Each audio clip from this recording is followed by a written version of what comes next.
Passion, তার dedication আজকে তাকে স্টেজে আছে। এবং আমি গ্যারান্টি দিতে পারি এই হলে বসে থাকা আপকামিং প্রচুর সিনিয়ররা যারা স্টেজে আসবে, এই হলে বসে থাকা প্রত্যেকটা অ্যাসোসিয়েট আগামী 1 বছরের মধ্যে আমি আপনাকে গ্যারান্টি দিচ্ছি, আপনি আমার কথা মিলিয়ে নিন, এইখান থেকে প্রচুর ছেলে স্টেজে আসবে। এবং আমি আমার টিমের মধ্যে থেকে প্রচুর সিনিয়র রয়েছে, যেমন আমি যদি বলি সৌরভ, রিঙ্কি, সুব্রত, কুণাল, বাকি এরা যতজন আছে এরাও আগামীকালে স্টেজে আসবে। তার মানে একটা টিম মানে শুধু তারা নয় যেখান থেকে 2-1 উপরে আসবে, একটা টিম মানে যেখান থেকে অনেক মানুষ উপরে ওঠার সুযোগ পাবে। কিন্তু এই উপরে ওঠাটা সহজে হবে না।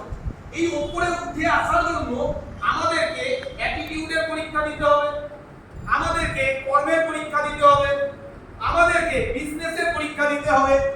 দাদা শুধু মাইলস বোঝে না, বোঝে না ভাই, দাদা সব বোঝে। Am I making sense? Yes.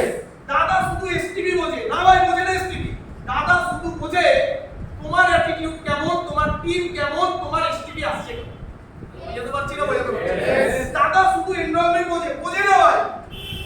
দাদা এনরোলমেন্ট বোঝে না, দাদা ডিডি বোঝে না, দাদা ম্যান পাওয়ার বোঝে না।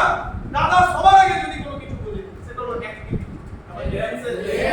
সব কিছু করে আগে অ্যাটিটিউড আর অ্যাক্টিভিটি, ডিডি, জয়েনিং, মাইলস এগুলো কাজের পার্ট, এগুলো তো দরকার। এগুলো না হলে কোম্পানি আমাদের ঠিক না। Yes or no?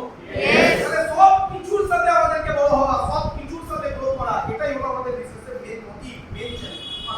ইয়েস। সহজ করে আমরা পারবো। ইয়েস। একটা মানুষ যে বিজনেসে একটা জিনিস বুঝেছিল যে আমাকে স্টেজ অ্যাচিভ করতে হবে, স্টেজে এমনি এমনি যাওয়া যাবে না, আমাকে অ্যাচিভ করতে হবে। আর সেই ছেলেটাই নিজে কাজ করে নিজে খেটে আজকের দিনে দাঁড়িয়ে সে স্টেজটাকে অ্যাচিভ করছে। আজকে এই স্টেজ আগামী 1-2 বছরের মধ্যে, আগামী কিছু দিনের মধ্যে হয়তো আরো বড় স্টেজ রবীন্দ্র ভবন, তারপরে আরো বড় স্টেজ সায়েন্স সিটি, তারপরে আরো বড় স্টেজ নেতাজি। সবার জন্য ওয়েট করছে, শুধু আমাদের ভেতরে খিদেটা থাকা দরকার, আমি কি অ্যাচিভ করতে চাই। আওয়াজ নেই মিলা।